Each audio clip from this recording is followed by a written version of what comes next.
다 함께 자리에서 일어나셔서 찬송가 413장 함께 찬송하심으로 8월 9일 이 주일 예배 하나님께 드리겠습니다.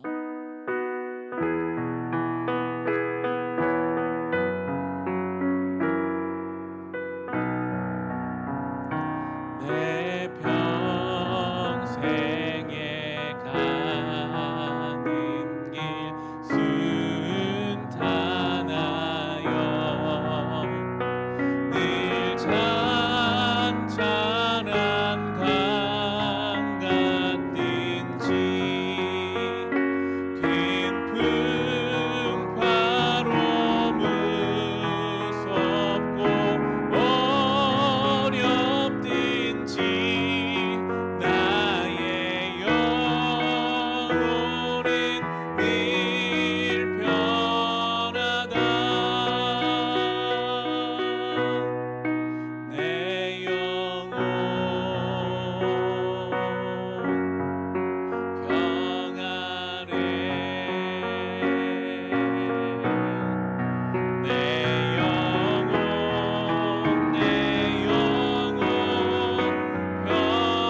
평안해.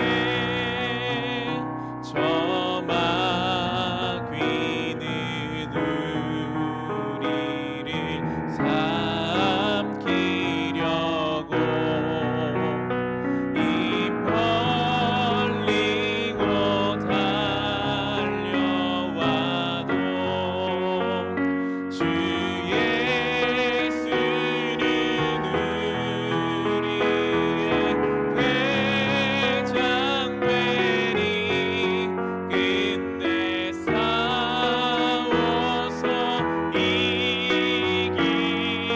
이기리라. 내 영혼 평안해. 내 영혼 평안해. 내 진죄 주홍빛 같더라도 주 예수께 달회면 그 십자가 피로써 다시 세상 있는보다 더 정하리라. 내 영혼 평안해. 내 영혼 평안해. 저 공중의 구름이 일어나며 큰 나팔이 울릴 때에 주 오셔서 세상을 심판해도 나의 영혼은 겁없으리. 내 영혼 평안해. 내 영혼 평안해.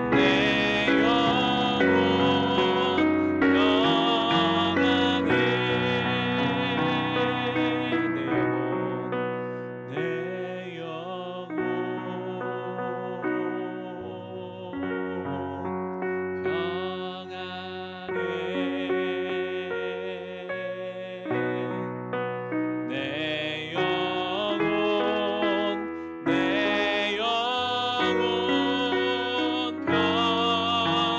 평안해.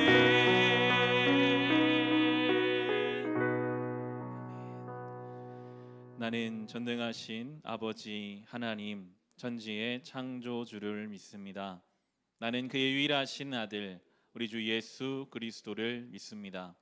그는 성령으로 잉태되어 동정녀 마리아에게서 나시고 본디오 빌라도에게 고난을 받아 십자가에 못 박혀 죽으시고 장사된 지 사흘 만에 죽은 자 가운데서 다시 살아나셨으며 하늘에 오르시어 전능하신 아버지 하나님 우편에 앉아 계시다가 거기로부터 살아있는 자와 죽은 자를 심판하러 오십니다. 나는 성령을 믿으며 거룩한 공교회와 성도의 교제와 죄를 용서받는 것과 몸의 부활과 영생을 믿습니다. 아멘. 자리에 앉히기 바랍니다. 함께 회개의 기도를 드립시다. 우리가 사는 이 시대는 정말 회개의 기도가 더욱 필요한 때입니다. 주님 말씀하셨습니다. 내 이름으로 일컫는 내 백성이 그들의 악한 길에서 떠나 스스로 낮추고 기도하여 내 얼굴을 찾으면 내가 하늘에서 듣고 그들의 죄를 사하고 그들의 땅을 고칠지라. 주여, 우리의 죄를 용서하여 주옵소서. 이 땅에 하나님을 무시하고 하나님의 영광을 바라보지 못하고 욕심과 죄로 일관되는 우리의 죄를 용서하여 주사 전염병으로부터 이 홍수로부터 우리를 보호하여 주시고 이 땅을 고쳐 주시옵소서. 가장 먼저 나의 심령을 새롭게 하시고 우리의 가정을 새롭게 하시고 우리의 교회, 이 나라, 이 민족을 고쳐 주시옵소서. 우리 회개의 능력을 사모하며 예수의 십자가를 사모하며 함께 회개의 기도를 드리겠습니다.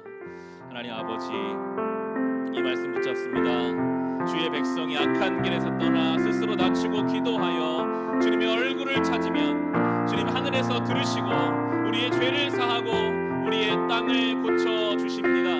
주여, 우리의 이 회개의 기도를 가슴을 치며 통곡하는 회개의 기도를 들어주소서.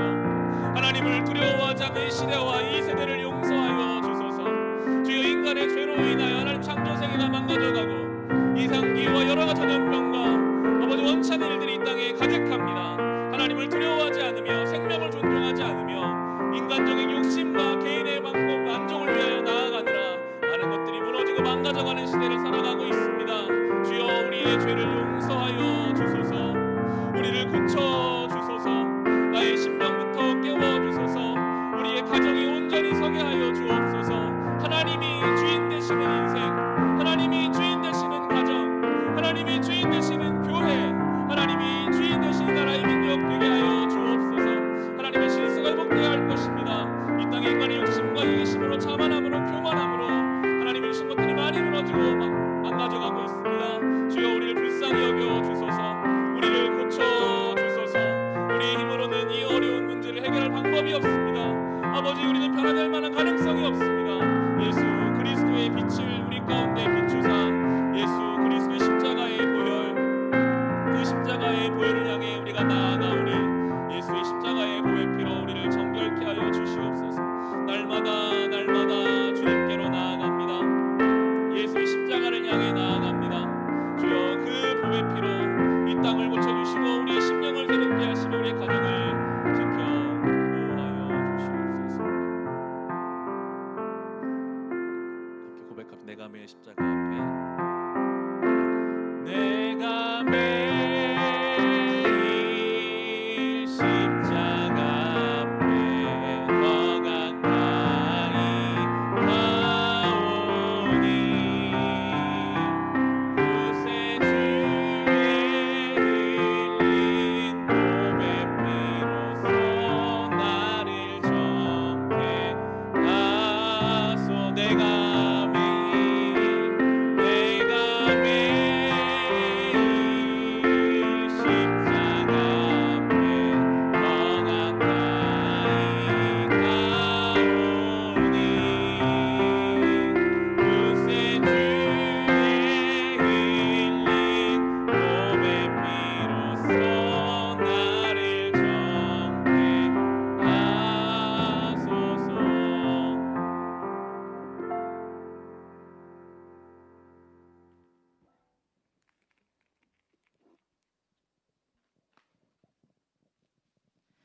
하나님 감사합니다.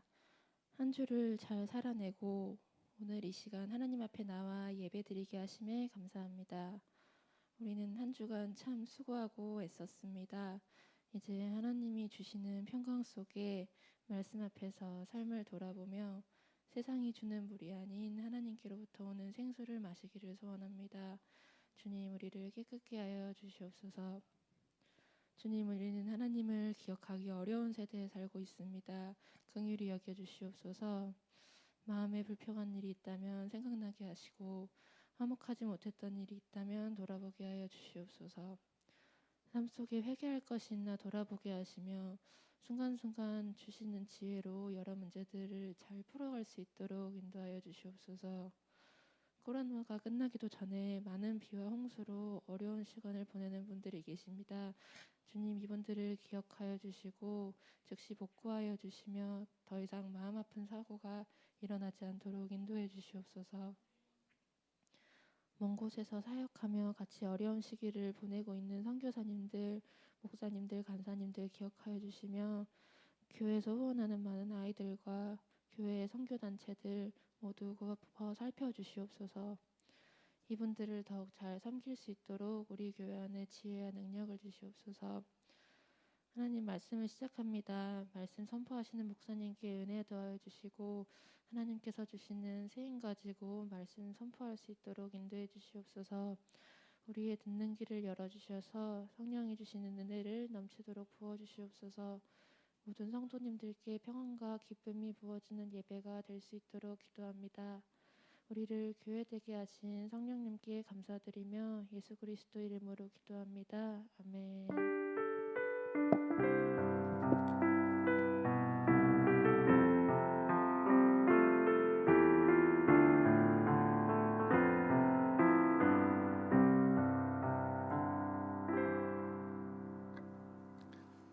오늘 주신 하나님 말씀 함께 보겠습니다. 창세기 29장 31절부터 35절까지 말씀입니다. 창세기 29장, 우리 성경 구약 성경 38페이지에 있습니다. 31절로 35절입니다.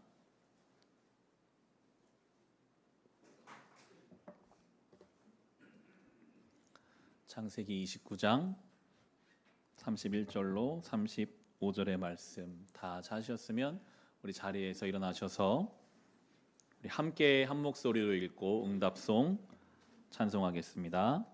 함께 읽겠습니다. 주님께서는 레아가 남편의 사랑을 받지 못하는 것을 보시고 레아의 태를 열어주셨다.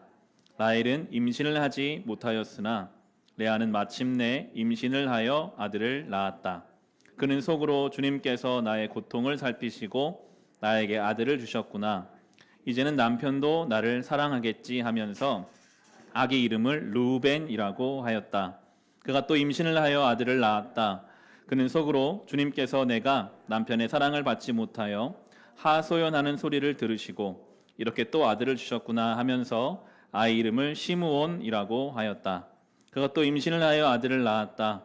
그는 속으로 내가 아들을 셋이나 낳았으니 이제는 남편도 별 수 없이 나에게 단단히 매이겠지 하면서 아이 이름을 레위라고 하였다. 그가 또 임신을 하여 아들을 낳았다. 그는 속으로 이제야말로 내가 주님을 찬양하겠다 하면서 아이 이름을 유다라고 하였다. 레아의 출산이 그쳤다. 아멘. 함께 말씀을 사모하며 찬송하겠습니다.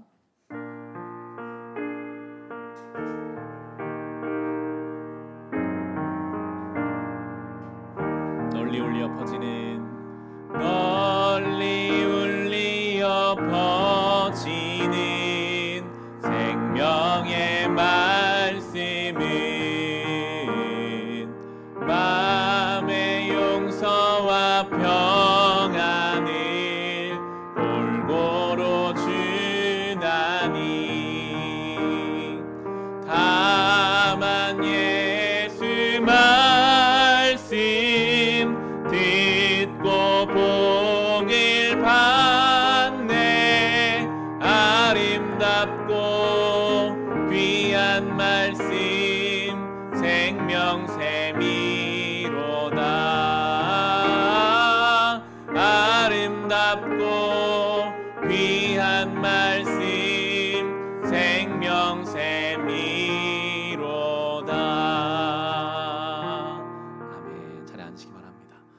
앉으시면서 옆에 분들과 인사 나누실까요?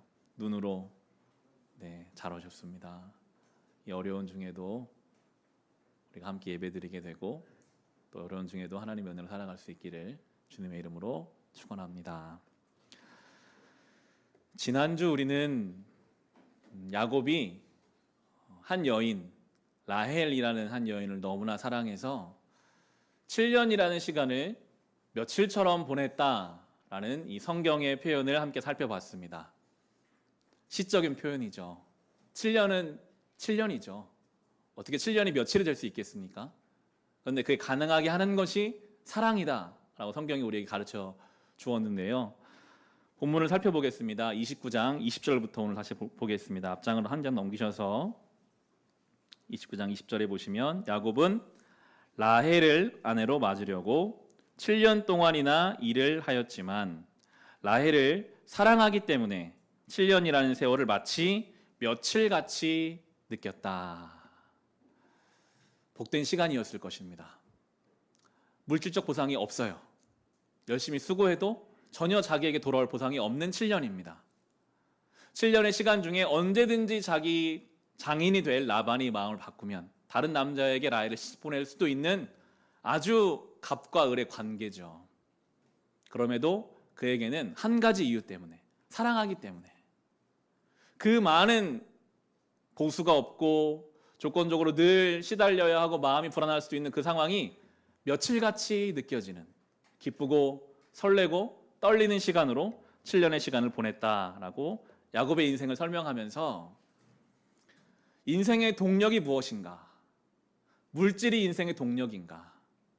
어떤 조건이 내 인생의 동력이 되는가? 사랑이 인생의 동력이 되는가에 대해서 우리에게 가르쳐주고 있습니다. 사랑이라는 것은요, 사랑을 동력으로 삼는 그 인생은요, 때로 물질적 보상이 없어도, 때로 환경적으로 여러 어려움이 있어도 충분히 넉넉히 이겨낼 힘이 됩니다. 이 야곱은 한 여인을 향한 사랑이었지만 우리가 하나님을 사랑하는 것을 내 인생의 힘으로 삼으면, 보이지 않는 그러나 전능하신 나의 하나님을, 나를 죽기까지 사랑하시는 그 하나님을 사랑하는 것을 내 인생의 동력으로 삼으면요, 물질적인 보상이 비록 적어도, 상황과 환경이 내 뜻대로 되지 않는다고 할지라도 우리는 하루하루를 정말 기쁨으로 감사함을 보낼 수 있습니다. 그게 사랑의 힘이거든요. 성경은 우리에게 결국 사랑하라고 가르치십니다. 하나님을 사랑하고 사람을 사랑하라. 이웃을 사랑하라. 십자가 그것을 보여주죠. 위아래 긴 축은 우리와 하나님과의 사랑을 뜻합니다. 옆에 짧은 축은 사람과 사람과의 사랑을 뜻하죠. 여러분, 하나님을 정말 사랑하고 그 하나님 사랑하는 것을 내 인생의 동력으로 삼으면요, 그 사람은 자연스럽게 사람을 사랑할 수밖에 없습니다. 하나님은 사랑하는데 사람을 사랑하지 않는다? 하나님을 사랑하지 않는 거예요. 정말 하나님을 사랑하면요, 사람을 사랑할 수밖에 없어요. 나를 사랑하신 그 하나님을 내가 사랑하는 마음으로 내 가정에서, 내 직장에서, 내 일상을 살아간다면 우리도 야곱처럼 그 많은 상황과 조건과 관계없이 하루하루가 기쁘고 감사하게 살아가게 될 것입니다. 그게 성도의 힘이거든요. 그게 교회의 동력입니다. 하나님을 향한 사랑, 그 사랑으로부터 비롯되는 또 사람들을 향한 사랑, 그게 넘칠 때 성도는 성도 될 수 있고 교회는 교회 될 수 있습니다.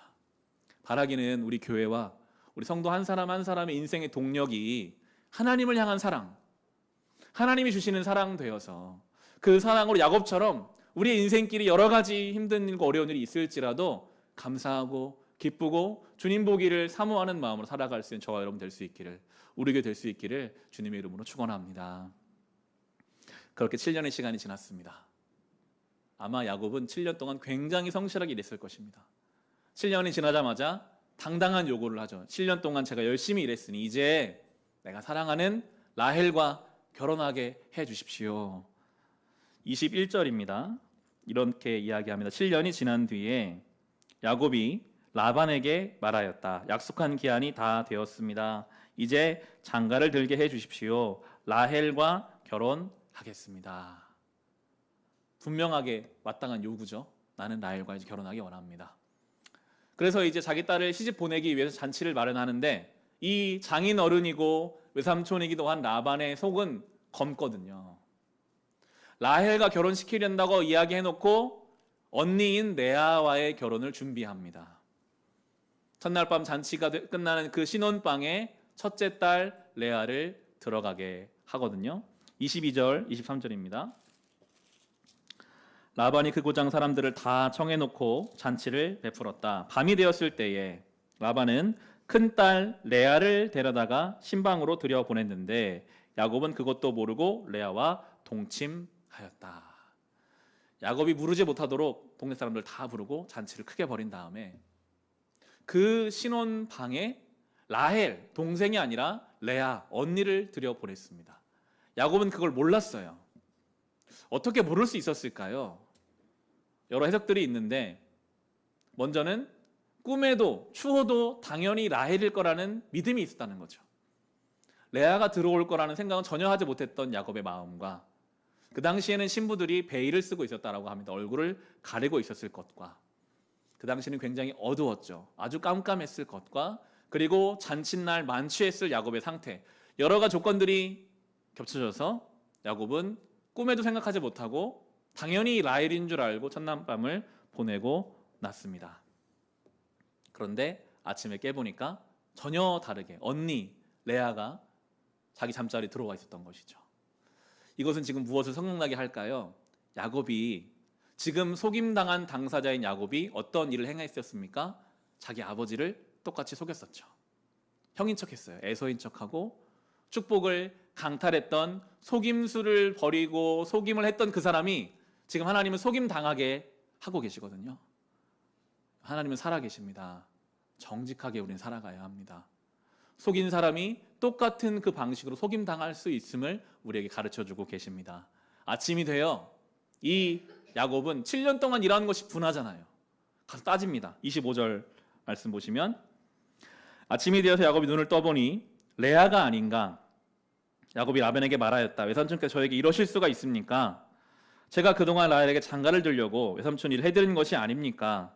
외삼촌께서 왜 저를 속이셨습니까? 막 따지는데 거기에 대고 되는 핑계라는 것이 원래 우리 동네는 첫째부터 시집 보내는 것이 우리의 관습이니 그런 이야기를 합니다. 그럴 건 처음부터 얘기를 했어야겠죠. 이렇게 말합니다. 26절 28절 보시면요. 라반이 대답하였다. 큰 딸을 두고서 작은 딸부터 시집 보내는 것은 이 고장의 법이 아닐세. 그러니 이랫동안 초래 기간을 채우게. 그런 다음에 작은 아이도 자네에게 주겠네.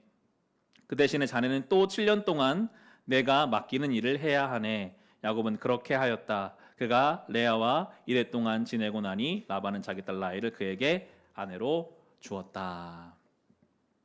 그래서 이제 이 두 자매가 모두 야곱의 아내가 되었습니다. 오늘 저는 이 본문에서 사랑받지 못하고 있는 큰 딸 레아의 입장에서 좀 본문을 풀어가 보고자 합니다. 성경은 이 두 인생을 비교하고 있거든요. 이미 17절 보시면 다시 앞으로 넘어가서 17절 보시면 두 자매 이렇게 설명했었어요. 레아는 눈매가 부드럽고 라헬은 몸매가 아름답고 용모도 예뻤다. 이렇게 설명하고 있어요. 레아는 눈매가 부드럽고 라는 이 우리 세번역의 해석은 그나마 가장 긍정적인 해석입니다. 우리가 익숙한 개역 성경에서는 레아는 시력이 약하고 라고 번역하고 있고요. 현대의 성경을 보면 레아는 눈에 생기가 없었으니 라고 해석하고 있습니다. 다 합당한 해석이 될 수 있는 여지가 있어요. 가장 긍정적으로 해석해봤자 눈매가 부드럽다 정도고 시력이 안 좋았다 혹은 눈이 보기가 좋지 않았다. 그러나 동생에 대한 해석은 다 똑같습니다. 몸매가 아름답고 용모가 예뻤다. 이건 분명한 사실이었어요. 두 자매가 있는데 누가 보기에도 동생이 여성적인 매력이 커요. 동네를 다니면 늘 더 매력 있는 건 동생이에요. 어땠을까요? 언니인데 늘 치이고 살아가는 이 레아의 상처가 분명히 있었을 겁니다. 그런데 어느 날 아버지가 자기를 부르더니 동생의 잔칫날인데 이 신혼방에 자기를 들어가라는 거예요. 그리고 너 동생인 척해. 어떤 마음이었을까요? 기쁘지 않았을 겁니다. 내가 내 동생에게 늘 치이며 살았고 결혼도 내 동생이 먼저 하는데 내가 내 동생 척인 걸 하며 그렇게까지 결혼을 해야 하는가. 이 레아가 받을 많은 상처. 레아는 상처가 많은 인생입니다. 사랑이라는 것은 앞서 말씀드린 것처럼 우리 인생의 동력이 되기도 하지만, 그러나 사랑이라는 것은 이렇게 경쟁과 투쟁과 상처를 낳기도 합니다. 인간의 사랑은 부족하거든요. 늘 한계가 있거든요. 사랑 때문에 더 많은 상처와 아픔을 받기도 하죠. 이 레아의 모습은 사실 우리의 모습을 보여줍니다. 우리도 내가 받고 싶은 만큼 사랑받지 못하는 그 상황 속에서 상처가 생겨요. 비교, 경쟁에서 뒤처져서 생기는 좌절감이 있습니다. 누구에게도 말하지 못하는 아픔이 우리 안에 있어요. 이 인간의 욕심 속에 진행되는 사회 속에서 그런 상처와 아픔을 가지고 살아가는 레아의 모습이 곧 우리의 모습입니다. 이 레아는 자기의 아픔을 하나님 앞에 그런데 부르짖고 있는 인생이었습니다. 오늘 본문이죠. 31절, 32절을 다시 보시면요.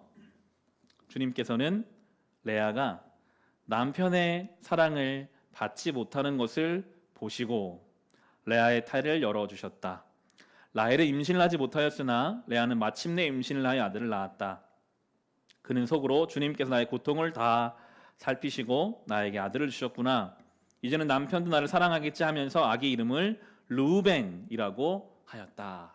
르우벤은 주가 우리 성경 달려 있습니다. 1번 주를 따라가 보시면 그가 나의 비참한 처지를 보셨다.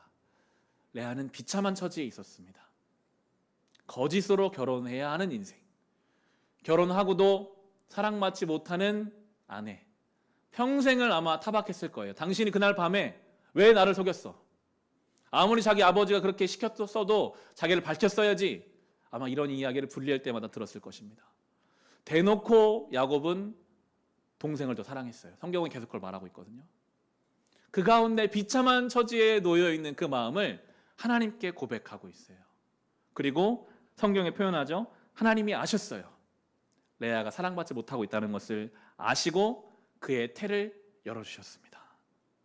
하나님은요, 우리의 눈물을 아십니다. 아무도 몰라도, 아무도 우리의 아픔을 몰라도 하나님은 우리의 그 억울함과 우리의 그 상처와 우리의 그 채워지지 않는 어떤 갈증을 하나님이 아세요.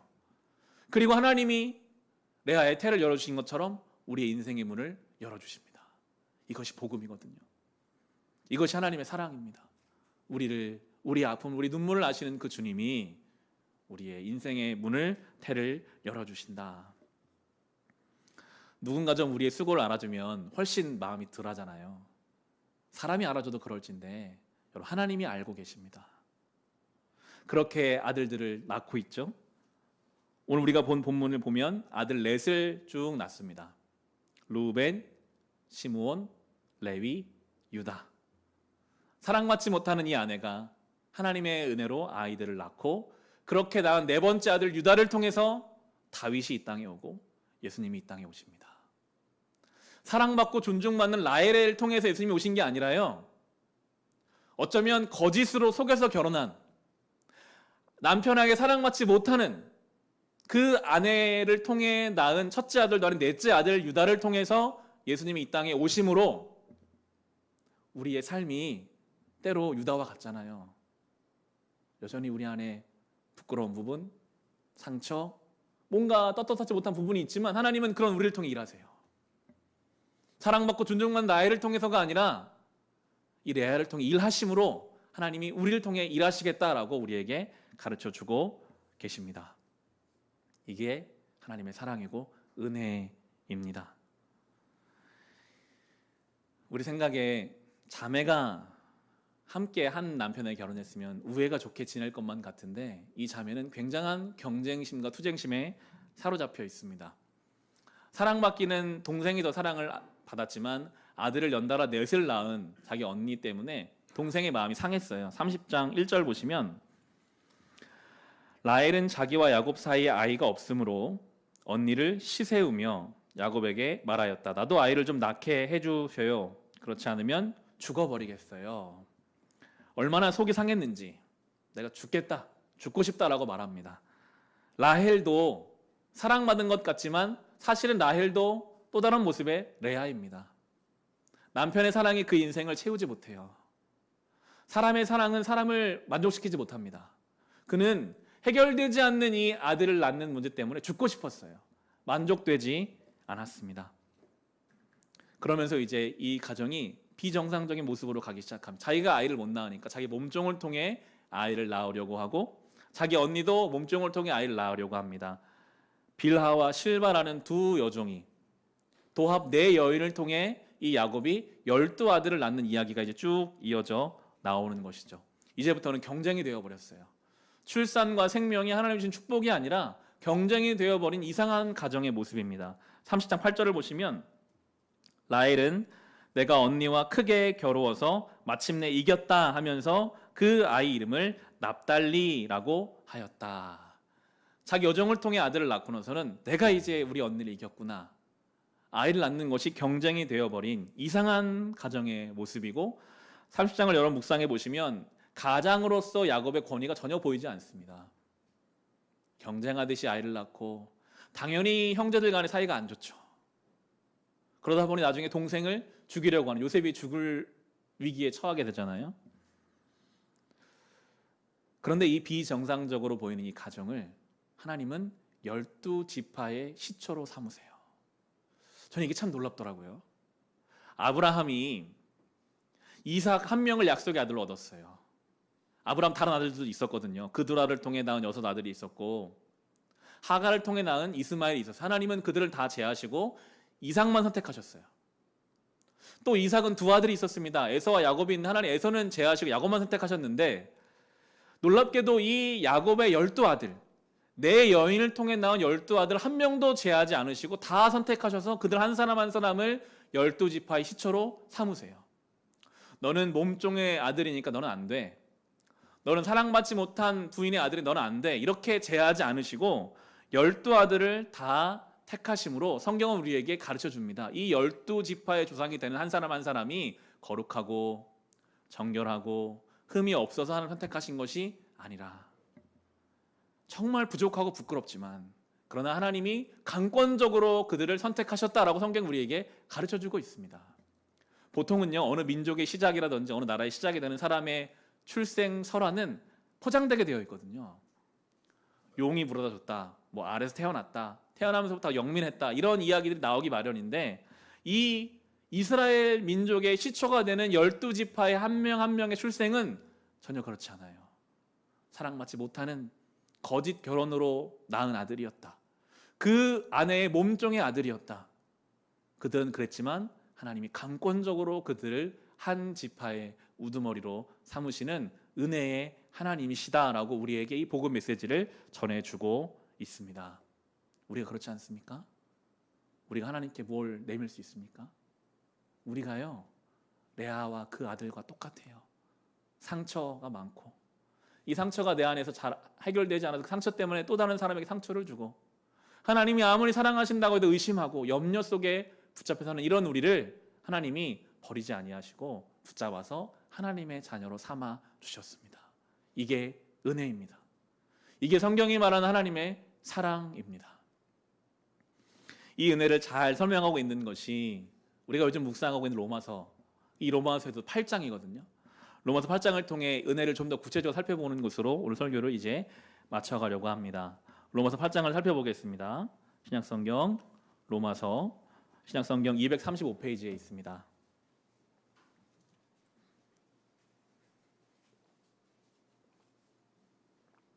신약성경 로마서를 찾아보겠습니다. 235페이지, 로마서 1절 2절입니다. 제가 읽겠습니다. 그러므로 그리스도 예수 안에 있는 사람들은 정죄를 받지 않습니다. 그것은 그리스도 예수 안에서 생명을 누리게 하는 성령의 법이 당신을 죄와 죽음의 법에서 해방하여 주었기 때문입니다. 아멘. 정죄라는 것은요, 어느 범위를 벗어나면 지적하고 잘라내는 게 정죄입니다.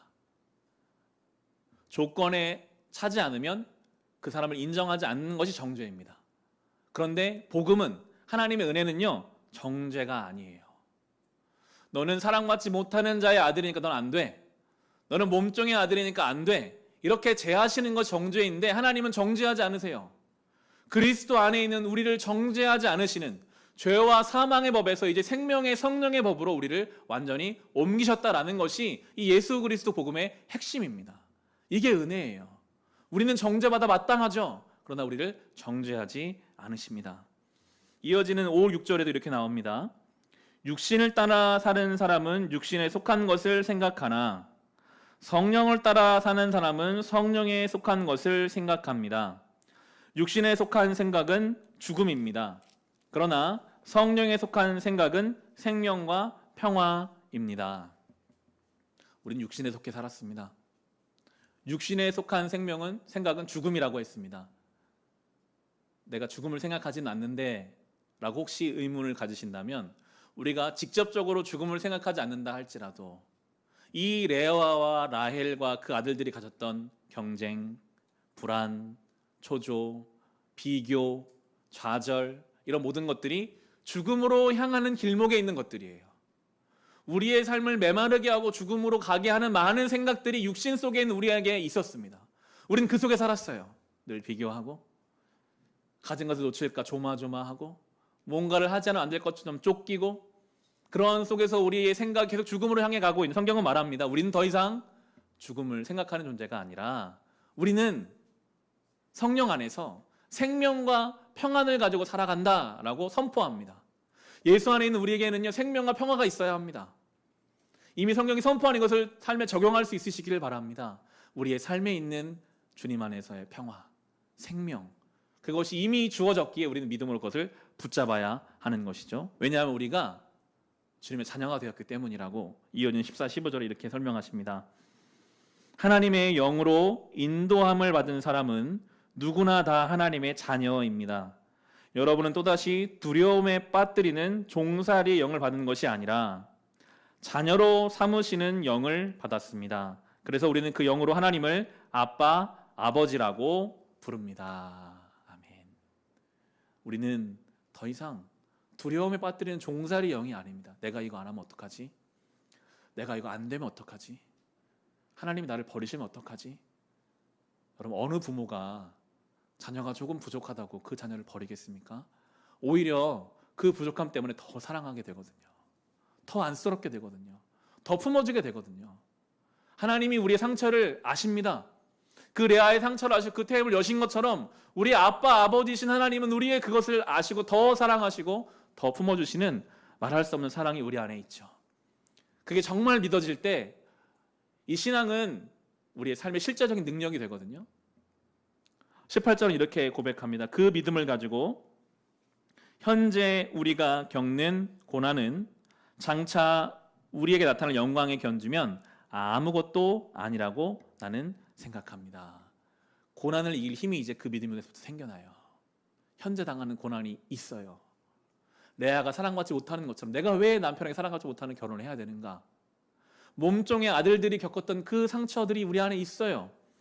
2020년 8월 우리는 여전히 해결되지 않은 코로나 질병에 발목이 붙잡혀 있는데 또 오랫동안 비가 내리는 상황 속에서 실제적인 수혜를 입은 사람들도 많고 우리의 마음도 무거워지는 시대를 살아갑니다. 현실이 그러다 보니 마음이 딱딱해져서 삶의 관계들도 삐걱거리는 경우가 많아요. 레아와 그 아들들 야곱처럼 가정 안에서 해결되지 않은 문제들도 있습니다. 그러나 우리에게는 내가 현재 당하는 이 고난은 내가 예수 안에 앞으로 맞을 영광과 비교할 수 없는 이거 아무것도 아니다. 하나님은 살아계신다. 내가 그 하나님 믿는 믿음으로 우리가 이때를 이겨낼 수 있는 것이죠. 24절 25절도 이렇게 또 가르쳐 줍니다. 우리는 이 소망으로 구원을 얻었습니다. 눈에 보이는 소망은 소망이 아닙니다. 보이는 것을 누가 바라겠습니까? 그러나 우리가 보이지 않는 것을 바라면 참으면서 기다려야 합니다. 우리는 보이지 않는 것을 보는 사람들이죠. 현실은 레아처럼 여전히 내 안에 상처가 있고 현실은 여전히 전염병과 우울함과 해결되지 않는 것들이 있다 할지라도 우리에게는 아빠, 아버지 되시는 하나님을 향한 소망이 있거든요. 보이지 않는 하나님을 향한 소망. 그리고 주님이 우리 안에서 우리를 도우시는데요. 26절에 보시면 이와 같이 성령께서도 우리 약함을 도와주십니다. 우리는 어떻게 기도해야 할지도 알지 못하지만 성령께서 친히 이루 다 말할 수 없는 탄식으로 우리를 대신하여 간구하여 주십니다. 우리 안에 포기하고 싶을 때, 내 인생에 대한 좌절과 상처가 넘쳐날 때 나는 안 되겠다. 성령이 말할 수 없는 탄식으로 우리를 위해 기도하세요. 아니야. 너는 지금 사랑받고 있어. 너의 삶에 하나님이 인도하셔. 지금도 그 자리에도 하나님이 살아계셔. 지금 당하는 고난은 아무것도 아니야라고 성령께서 끊임없이 우리의 마음을 바꾸어 주셔서 결론적으로 28절인데요. 하나님을 사랑하는 사람들, 곧 하나님의 뜻대로 부르심을 받은 사람들에게는 모든 일이 서로 협력해서 선을 이룬다는 것을 우리는 압니다. 이것이 우리 믿음이죠. 모든 것이 결국은 합력하여 하나님이 이루시는 선을 향해 나아가는 인생으로 우리가 부름받았다는 것. 실패도, 사랑받지 못함도, 상처도, 내가 생각하는 것이 안 되는 그것까지도 하나님은 다 합력하여 결국 선을 이루어 가시는 분이라는 믿음이 우리 안에 있을 때 우리는 보이지 않는 것을 볼 수 있는 그 믿음으로 놀라운 능력을 가지고 살아가게 되는 것입니다. 지난주 휴가를 다녀왔습니다. 저희 돌막 지난 쌍둥이 아이들이 처음으로 차를 오랫동안 탔어요. 거제도에 갔었고요. 저희 부모님이 살고 계시는 횡성에도 아이들을 태우고 장거리를 다녀왔습니다. 휴가를 준비하면서는 그런 기대감이 있잖아요. 휴가를 떠나면서 이제 음악도 듣고 아이들과 신나게 가야겠다라는 생각을 가지고 차를 타고 이제 가는데 전혀 그렇지 못했죠. 아이들이 엄청 힘들어하더라고요. 거제도 가는 3시간 반 내내 계속 울고 그래서 보이는 휴게소마다 서고 또 서고 그렇게 내려갔습니다. 갈 때 너무 고생을 많이 해서 그나마 아이들이 좀 과자를 먹으면 좀 괜찮더라고요. 아이들 먹는 과자가 있는데 이 과자가 떨어진 거예요. 그래서 오는 길에 휴게소에 들려서 뻥튀기를 사가지고 주니까 너무 애들 잘 먹고 좋아하더라고요. 뻥튀기를 계속 줬더니 이 아들이 믿음이가 이 뻥튀기를 몇 개 받아 먹더니 전혀 들어보지 못한 울음을 가지고 막 우는 거예요. 고속도로 한가운데서. 그리고는 먹은 걸 다 토해버렸습니다. 저와 저희 아내는 앞자리, 아이들은 뒤에 카시트에 있기 때문에 카시트에 다 토하고 울고 있는 이 아이를 뭐 고속도로 한가운데 할 수가 없잖아요. 다음 휴게소 갈 때까지 그 아이는 그 토를 다 끌어안고 우는데 그런 것 같아요. 왜 내가 우는데 평소에는 이렇게 울면 와서 안아주는데 왜 안아주지 않느냐라는 원망이 섞인 그런 울음 같았습니다. 휴게소에 가서 아이를 잘 정리하고 이제 집에 오는 쉽지 않은 여정이었는데요. 그 과정을 돌아보면서 그 카시트에 앉은 그 아이가 사실은 우리와 같더라고요. 하나님 아버지는 오늘도 우리의 인생의 웃는 때를 잡고 우리의 길을 합력하여 선을 이루어 가시는데 우리는 거기에 관심 없어요. 어디로 가는지, 내가 지금 어디에 있는지, 아이처럼 당장 내 감정, 내 상태, 내가 지금 힘든데 왜 나를 안아주지 않는가에 대한 울음과 원망, 왜 내 부모는 내가 지금 이렇게 속이 안 좋은데 내가 소화하지 못할 것을 먹어서 지금 다 내가 힘들고 어려운데 나를 그냥 두는가라는 원망으로 혹시 내가 하나님 바라보고 있지는 않은가. 지금 내 감정에 휩싸여서 하나님은 어디로 가시는지 관심 없고 그냥 지금 내가 원하는 것 빨리 해달라고, 왜 안 해주냐, 나는 살아있냐고 하나님을 향한 그런 원망을 내뱉고 있는 우리를 앞에서 부모는 마음은 더 찢어지죠. 빨리 이 아이를 잘 돌봐서 데리고 가고 싶은 그 마음 전혀 알지 못하는 자녀의 마음은 아니었는가. 하나님은 오늘도 우리를 합력하여 선을 이루시기 위하여 이끌어가고 계십니다. 때로 조금 답답하고 때로 내 생각처럼 내 감정이 하나님이 모르시는 것 같이 야속하게 느껴진다 할지라도 그때 하나님은 더 마음 아파하고 계신 것을 우리가 믿고 그 하나님 아버지와 함께 이 인생길을 걸어가야 하겠습니다. 말씀을 이제 마칩니다. 휴가 기간에 강철비라는 영화를 봤습니다. 현재 우리나라를 배경으로 하는 영화입니다. 우리나라, 북한과의 관계, 거기에 연결되어 있는 중국, 미국, 러시아, 일본까지 여러 가지 국제 관계가 다루어지는 그런 영화예요. 정우성이 주인공으로 나옵니다. 대한민국 대통령 역할을 하는데 중국 눈치를 보면 미국이 뭐라고 하고 미국 눈치를 보면 중국이 뭐라고 하는 그 상황 속에서 고뇌하는 내용이 나와요. 참 어려운 상황인 것 같아요. 우리나라도 모든 나라들이 다 자기 이익을 위해서만 움직이거든요. 현실에 있는 자기 이익이 있고 그리고 지난 역사가 있어요. 우리나라, 북한, 중국은 기본적으로 일본의 침략을 받았었기 때문에 일본에 대한 악감정이 있고 일본은 또 미국으로부터 원자폭탄을 2대나 맞았기 때문에 그 악감정이 있어요. 그 영화가 나오고 있거든요. 그리고 미국은 중국을 향한 견제가 있는데 잠수함이 배경입니다. 겉으로는 잘 드러나지 않지만 잠수함 속에 서로 미사일을 막 쏘는데 국제관계라는 것이 그럴 수 있겠구나. 겉으로는 평화로워 보이지만 물 밑으로 수많은 여러 가지 서로 간의 협상과 전투들이 일어나는 것을 이제 보면서 이것은 비단 나라만의 관계가 아니라 우리의 삶도 그렇다. 야곱의 집안이 그랬던 것처럼 다 우리는 자기 이익을 자기 입장에서 살아가거든요. 이러지도 못하고 저러지도 못할 때가 참 많습니다. 사이에 끼어서 너무나 복잡한 관계들 속에서 겉으로 드러나는 것뿐만 아니라 내 수면 밑에서 일어나는 수많은 것들이 우리를 참 복잡하게 만들어요. 영화는 갈등을 극으로 막 끌고 갑니다. 해결될 방법이 없을 때 그때 이 정우성 대통령의 아내와 그 딸이 성당에 가서 기도하는 장면이 나옵니다. 여러 사람이 대통령을 위해서 나라를 위해서 기도하고 있고 그 잠수함 한가운데서 이제 막 일촉즉발의 긴장의 순간에 대통령이 기도를 하려고 하니까 북한 장교가 물어요. 기도는 어떻게 하는 겁니까? 가르쳐주면 같이 하고 싶습니다. 그래서 같이 기도하면서 그 문제가 이제 풀려가는 내용이 나오면 저는 이제 목사니까요. 그 영화를 보면서 이 땅의 평화라는 것이 이 땅에 너무나 얽히고 설킨 이 어려움이라는 것이 인간의 힘으로는 감당할 수 없고 정말 하나님의 도우심이 있어야 그런 메시지 던지는 것만 같았습니다. 신의 도우심이 있어야만 해결될 것처럼 어렵고 복잡한 시대를 우리는 살아가고 있다. 그것이 우리의 모습 아닙니까? 수많은 것이 우리의 삶에 얽히고 설켜 있잖아요. 감정, 관계, 여러 가지 것들. 레아처럼 상처받은 우리의 마음이, 우리의 말이 내 가족을 상처 주고 있는 현실이 우리의 모습인데 우리는 하나님께 맡기지 않고는 살아갈 수 없습니다. 하나님이 우리의 그 아픔을 아십니다. 그리고 레아의 태를 여셨던 것처럼 우리의 인생의 문을 열어가 주실 것입니다. 야곱의 12아들들이 하나도 볼 것이 없었지만 하나님이 그들 한 명도 버리지 않고 12지파의 조상으로 삼아주신 것처럼 우리가 하나님 앞에 아무것도 내세울 것이 없지만 그러나 예수 안에서 결코 정죄함이 없고 우리가 그분 안에 붙잡혔고 오늘 성령이 우리 안에서 말할 수 없는 탄식으로 기도하시고 모든 것을 합력하여 선을 이루신다는 그 믿음을 가지고 이 맡겨진 삶을 하루하루 살아갈 수 있는 저 여러분 될 수 있기를 주님의 이름으로 축원합니다. 주신 말씀 우리 같이 기도하실 때 주님, 이 레아의 상처가 나의 상처입니다. 제대로 사랑받지 못해서 더 사랑받고 싶은 마음으로 우리 안에 상처와 아픔이 있습니다. 그 상처는 또 다른 상처를 만들고 내 가족을 아프게 하고 우리의 삶을 일그러뜨렸습니다. 주여, 우리의 태의 문을 여시듯 우리의 삶의 문을 열어 주시옵소서. 우리를 불쌍히 여겨 주시옵소서.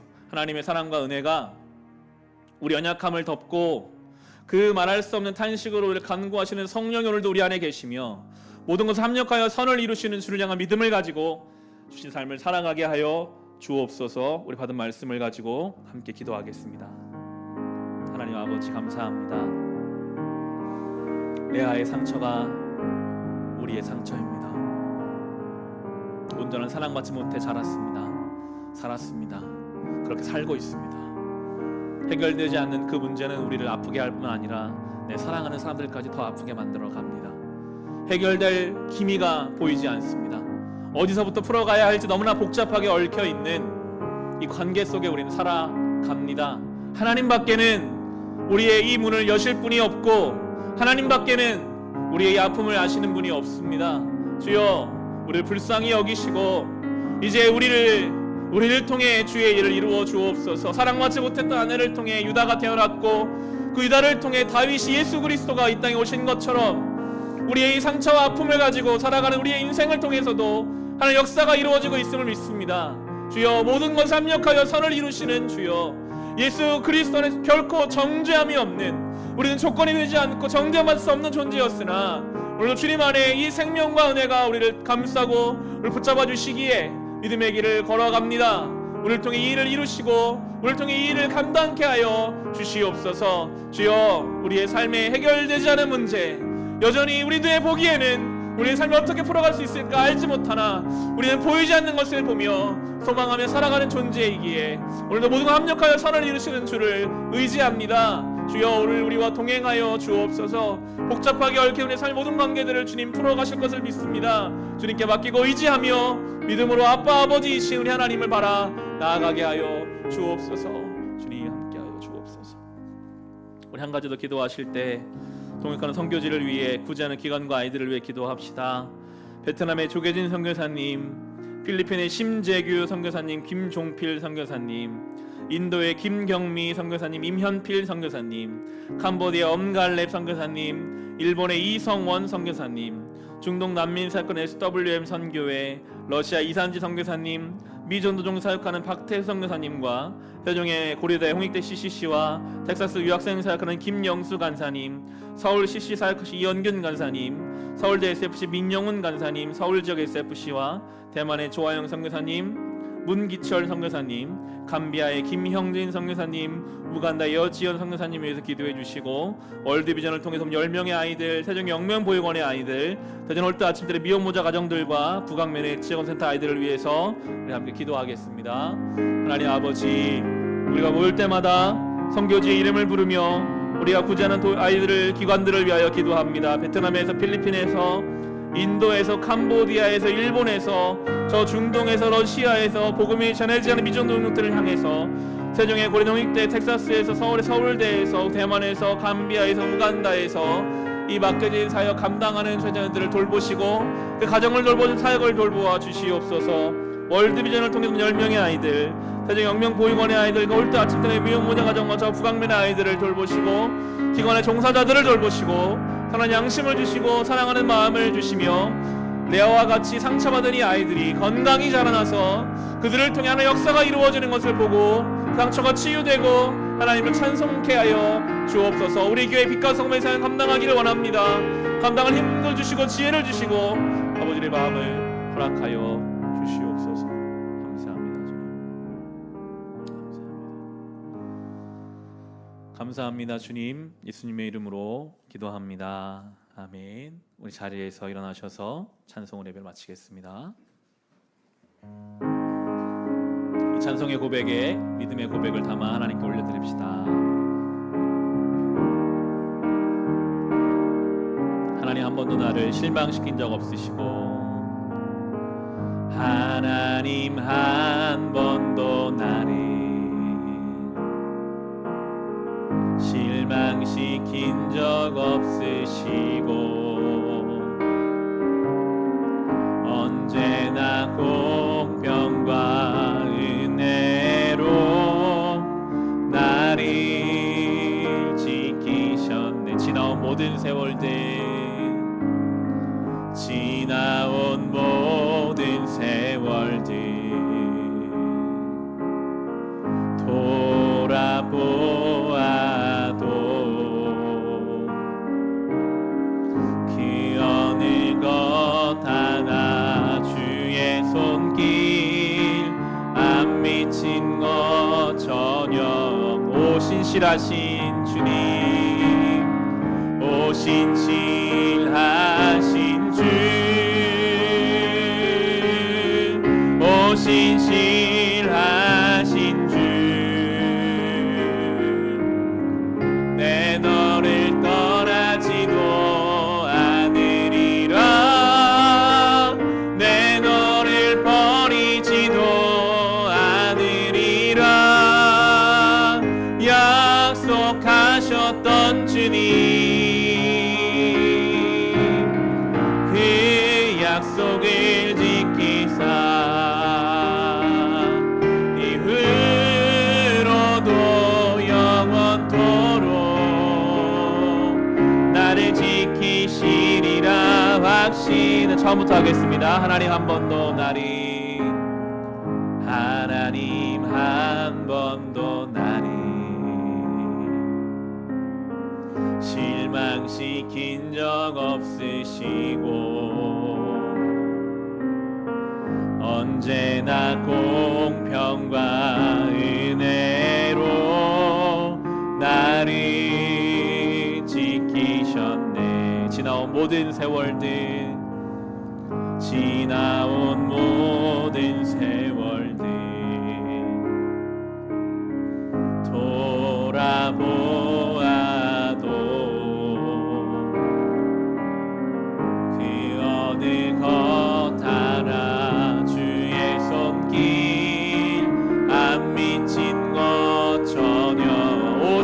신실하신 주님, 오 신실하신 주,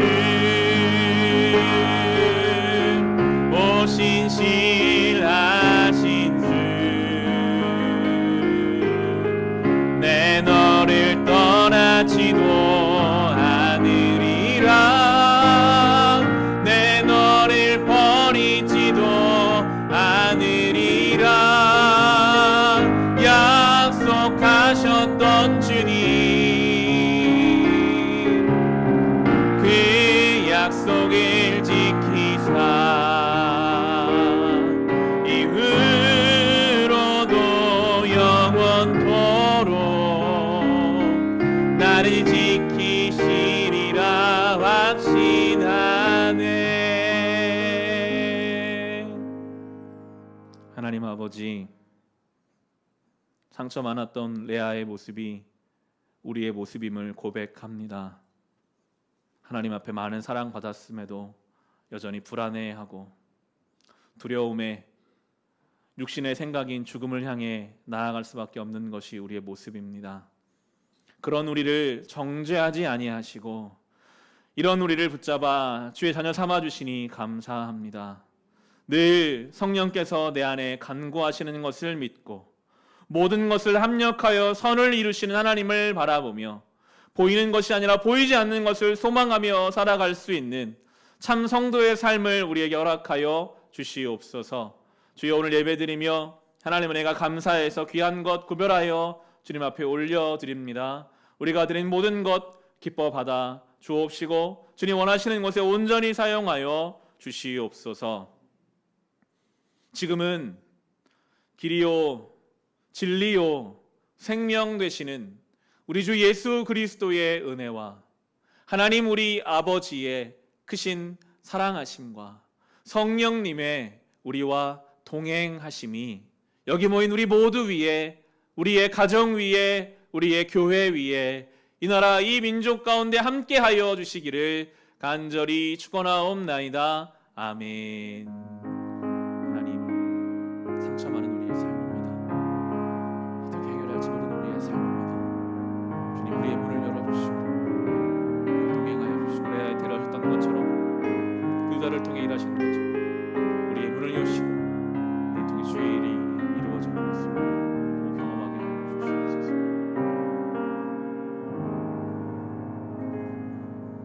자리에 앉으시면 교회 소식을 전하겠습니다. 우리 교회 등록을 원하시면 새가족 카드를 작성 후에 헌금함에 넣어주시면 안내를 해드립니다. 수요 예배가 풍성한 삶의 기초, 이제 한 절반 정도 한 것 같은데요. 신앙의 중요한 내용들을 다루고 있습니다. 토요 새벽 예배는 7시에 드리고 성전 청소를 함께 하고 있습니다. 지난주에 광고했던 신앙훈련 새신자반 모집이 완료되었습니다.